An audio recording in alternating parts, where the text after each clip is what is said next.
ବର୍ଷରେ ଅଯୋଧ୍ୟା ନାମରେ ଗୋଟିଏ ନଗରୀ ଅଛି। ସେଠାରେ ଅତି ପ୍ରାଚୀନ କାଳରେ ଦଶରଥ ନାମରେ ଜଣେ ରାଜା ଥିଲେ। ତାହାଙ୍କର 3 ରାଣୀ ଥିଲେ, କୌଶଲ୍ୟା, କୈକେୟୀ ଓ ସୁମିତ୍ରା। ଜ୍ୟେଷ୍ଠ ରାଣୀ କୌଶଲ୍ୟାଙ୍କର ପୁତ୍ର ରାମଚନ୍ଦ୍ର, ମଧ୍ୟମା ରାଣୀ କୈକେୟୀଙ୍କର ପୁତ୍ର ଭରତ, କନିଷ୍ଠ ରାଣୀ ସୁମିତ୍ରା ଲକ୍ଷ୍ମଣ ଓ ଶତ୍ରୁଘ୍ନ ନାମରେ 2 ପୁତ୍ର ଥିଲେ। ଲକ୍ଷ୍ମଣ ରାମଙ୍କର ଏକାନ୍ତ ଅନୁଗତ ଥିଲେ ଏବଂ ଶତ୍ରୁଘ୍ନ ଭରତର ଅତିଶୟ ଅନୁଗତ ଥିଲେ। 4 ଭାଇଙ୍କ ମଧ୍ୟରେ ଗଭୀର ସ୍ନେହ ଥିଲା ଏବଂ ରାମଙ୍କୁ ସମସ୍ତେ ଅତ୍ୟନ୍ତ ସ୍ନେହ ଓ ଭକ୍ତି କରୁଥିଲେ। ରାଜା ଦଶରଥ କ୍ରମେ ବୃଦ୍ଧ ହୋଇ ପଡ଼ିଥିବାରୁ ସେ ରାମକୁ ରାଜ୍ୟ ଦେଇ ଅବସର ଗ୍ରହଣ କରିବା ପାଇଁ ସଂକଳ୍ପ କଲେ। ରାମଙ୍କୁ ରାଜା କରିବା ପାଇଁ ନାନା ଆୟୋଜନ ହେବାକୁ ଲାଗିଲା। ରାମଙ୍କ ନାନା ସଦ୍ଗୁଣ ଦେଖି ପ୍ରଜାମାନେ ତାଙ୍କ ପ୍ରତି ଅନୁରକ୍ତ ଥିଲେ। ସୁତରା ତାହାଙ୍କର ଅବିଶ୍ୱକୋତ୍ସବ ବାର୍ତ୍ତା ପ୍ରଚାରିତ ହେବା କ୍ଷଣି ସେମାନଙ୍କର ଆନନ୍ଦରେ ସୀମା ରହିଲା ନାହିଁ। ଏହି ସମୟରେ ଦଶରଥଙ୍କର ମଧ୍ୟମା ରାଣୀ ମହାବିପଦ ଘଟାଇଲେ। ସେ ପୂର୍ବ ଏକତା ପ୍ରାଣପଣେ ସେବା କରି ଦଶରଥଙ୍କର ମୃତ୍ୟୁମୁଖରୁ ରକ୍ଷା କରିଥିଲେ। ସେତେବେଳେ ରାଜା ତାହାଙ୍କ ପ୍ରତି ଅତିଶୟ ସନ୍ତୁଷ୍ଟ ହୋଇ 2ଟି ବର ଦେବେ ବୋଲି ଅଙ୍ଗୀକାର କରିଥିଲେ। କିନ୍ତୁ କୈକେୟୀ ଆଜିଯାଏ କୌଣସି ବର ମାଗି ନଥିଲେ। ରାମ ରାଜା ହେବେ ଏକଥା ଶୁଣି ମନ୍ଥରା ନାମରେ ଜଣେ ଦୁଷ୍ଟ ଦାସୀ କୁମନ୍ତ୍ରଣାରେ ପଡ଼ି କୈକେୟୀ ହଠାତ୍ 2ଟି ନିଷ୍ଠୁର ବର ମାଗି ବସିଲେ। ଗୋଟିଏ ବର ଏହି ଯେ ଭରତ ରାଜା ହୁଅନ୍ତୁ ଏବଂ ଅପର ବର ଏହି ଯେ ରାମ 14 ବର୍ଷ ନିମିତ୍ତ ବନକୁ ନିର୍ବାସିତ ହୁଅନ୍ତୁ। ଦଶରଥଙ୍କର ଅତ୍ୟନ୍ତ ସତ୍ୟପରାୟଣ ଥିଲା। ସେ କେବେହେଁ ସତ୍ୟଭଙ୍ଗ କରିନଥିଲେ। ସେ ପୂର୍ବ 2ଟି ବର ଦେବେ ବୋଲି ଅଙ୍ଗୀକାର କରିଥିଲେ, ବର୍ତ୍ତମାନ ତାହା ଲଙ୍ଘନ କରି ନପାରିଲେ। ସୁତରାଂ ରାମଙ୍କ ବନଗମନ କରିବାକୁ ହେଲା। ରାଜ୍ୟରେ ସମସ୍ତ ଲୋକ ଏହି ସମ୍ବାଦରେ କାହାକୁ କରିବା ଲାଗି ଏବଂ ଘରେ ଘରେ କ୍ରନ୍ଦନର ରୋଳ ଉଠିଲା। ରାମ ମିଥିଳା ରାଜ୍ୟରେ ଅଧିପତି କନକର କନ୍ୟା ପରମା ସୁନ୍ଦରୀ ସର୍ବଗୁଣ ଅଳଙ୍କୋତ ସୀତାଙ୍କୁ ବିବାହ କରିଥିଲେ। ରାମ ବନଯିବେ ଶୁଣି ସୀତା ଏବଂ ଲକ୍ଷ୍ମଣ ତାହାଙ୍କ ସଙ୍ଗରେ ଯିବା ପାଇଁ ପ୍ରାର୍ଥନା କଲେ।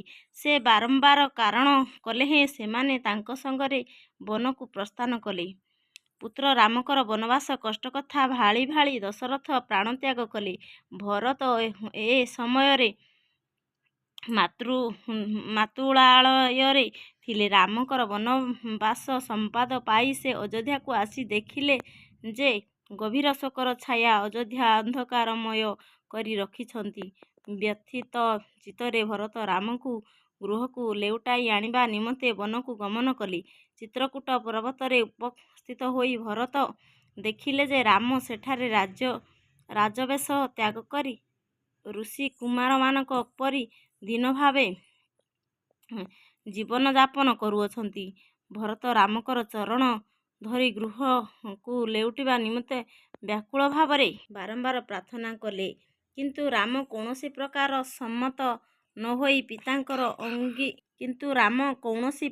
ସମ୍ମତ ନଥିଲେ। ପିତାଙ୍କର ଅଙ୍ଗୀକାର ପାଳନ କରିବା ନିମନ୍ତେ ବନରେ ରହିଲେ ଏବଂ ଭରତକୁ ନାନା ପ୍ରକାର ବୁଝାଇ ଅଯୋଧ୍ୟାକୁ ପଠାଇ ଦେଲେ। ନିର୍ଲୋଭ ଓ ନିଃସ୍ୱାର୍ଥ ଭ୍ରାତୃଭକ୍ତ ଭରତ ଅଯୋଧ୍ୟାକୁ ଫେରିଆସି ରାମଙ୍କର ପାଦୁକାକୁ ସିଂହାସନରେ ସ୍ଥାପନ କରି ରାମଙ୍କର ଦାସପ୍ରାୟ ରାଜକାର୍ଯ୍ୟ ନିର୍ବାହ କରିବାକୁ ଲାଗିଲେ ଏବଂ ରାମଙ୍କର ପରି ରାଜଭୋଗ ପରିତ୍ୟାଗ କରି ବଳକଳ ବସନ ପରିଧାନ ଓ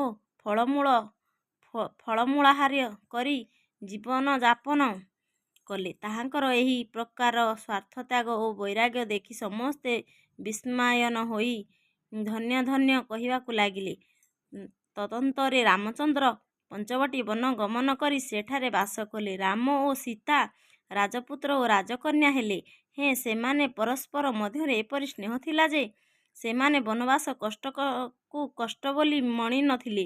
ପଞ୍ଚବଟୀରେ କିଛି ଦିନ ବାସ କଲା ଉତ୍ତାରୁ ଦିନେ ରାମ ଓ ଲକ୍ଷ୍ମଣ ମୃଗୟାର୍ଥ ବନ ଯାଇଥିବା ସମୟରେ ଲଙ୍କା ରାଜା ରାବଣ ଆସି ସୀତାଙ୍କୁ ହରଣ କରି ନେଇଗଲେ।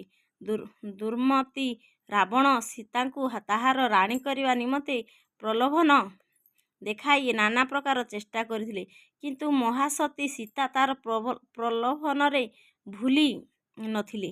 ତହୁଁ ନିଷ୍ଠୁର ରାବଣ ତାଙ୍କୁ ବହୁ କଷ୍ଟ ଦେଲା, କିନ୍ତୁ ସୀତା କୌଣସି ପ୍ରକାର ତାହାର ଅନୁକୂଳତା ଦେଲେ ନାହିଁ। କେବଳ ରାମକୁ ସର୍ବଦା ଧ୍ୟାନ କରି ସେହି ଭୀଷଣ ରାକ୍ଷସ ପୁରୀରେ ଦିନେ ଯାପନ କରିଥିଲେ। ରାମଚନ୍ଦ୍ର ମୃଗାରୁ ଫେରିଆସି ସୀତାଙ୍କୁ